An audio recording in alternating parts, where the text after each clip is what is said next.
पुराणों के अनुसार कांचीपुरी में एक ब्राह्मण रहता था। उसका नाम देवस्वामी तथा उसकी पत्नी का नाम धनवती था। उनके 7 पुत्र तथा एक पुत्री थी। पुत्री का नाम गुणवती था।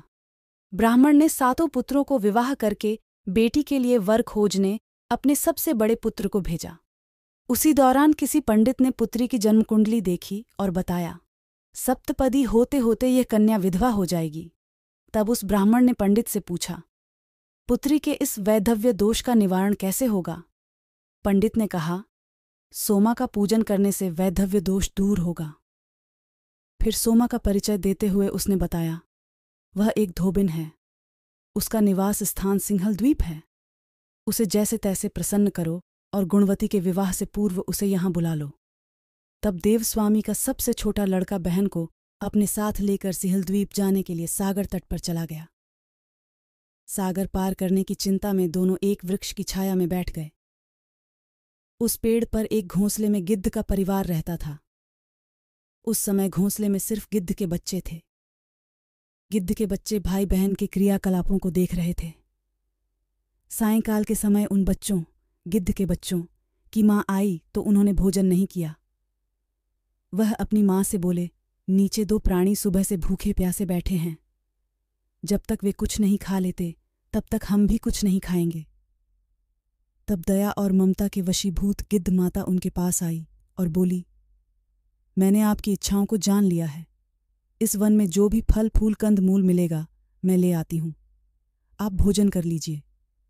मैं प्रातकाला आपको सागर पार कराकर सिंहल द्वीप की सीमा के पास पहुंचा दूंगी। और वे दोनों भाई बहन माता की सहायता से सोमा के यहाँ जा पहुंचे। वे नित्य प्रात उठकर सोमा का घर झाड़ कर लीप देते थे। फाइल। एक दिन सोमा ने अपनी बहुओं से पूछा, हमारे घर कौन बुहारता है, कौन लीपता पोतता है? सब ने कहा, हमारे सिवाय और कौन बाहर से इस काम को करने आएगा? किंतु सोमा को उनकी बातों पर विश्वास नहीं हुआ। एक दिन उसने रहस्य जानना चाहा। वह सारी रात जागी और सब कुछ प्रत्यक्ष देखकर जान गई। सोमा का उन बहन भाई से वार्तालाप हुआ। भाई ने सोमा को बहन संबंधी सारी बात बता दी। सोमा ने उनकी श्रम साधना तथा सेवा से प्रसन्न होकर उचित समय पर उनके घर पहुंचने का वचन देकर कन्या के वैधव्य दोष निवारण का आश्वासन दे दिया। मगर भाई ने उससे अपने साथ चलने का आग्रह किया। आग्रह करने पर सोमा उनके साथ चल दी। चलते समय सोमा ने बहुओं से कहा, मेरी अनुपस्थिति में यदि किसी का देहांत हो जाए तो उसके शरीर को नष्ट मत करना। मेरा इंतजार करना। और फिर सोमा बहन भाई के साथ कांचीपुरी पहुंच गई। दूसरे दिन गुणवती के विवाह का कार्यक्रम तय हो गया। सप्तपदी होते ही उसका पति मर गया। सोमा ने तुरंत अपने संचित पुण्यों का फल गुणवती को प्रदान कर दिया। तुरंत ही उसका पति जीवित हो उठा। सोमा उन्हें आशीर्वाद देकर अपने घर चली गई। उधर गुणवती को पुण्य फल देने से सोमा के पुत्र, जामाता तथा पति की मृत्यु हो गई। सोमा ने पुण्य फल संचित करने के लिए मार्ग में अश्वत्थ, पीपल वृक्ष की छाया में विष्णु जी का पूजन करके 108 परिक्रमाएं की।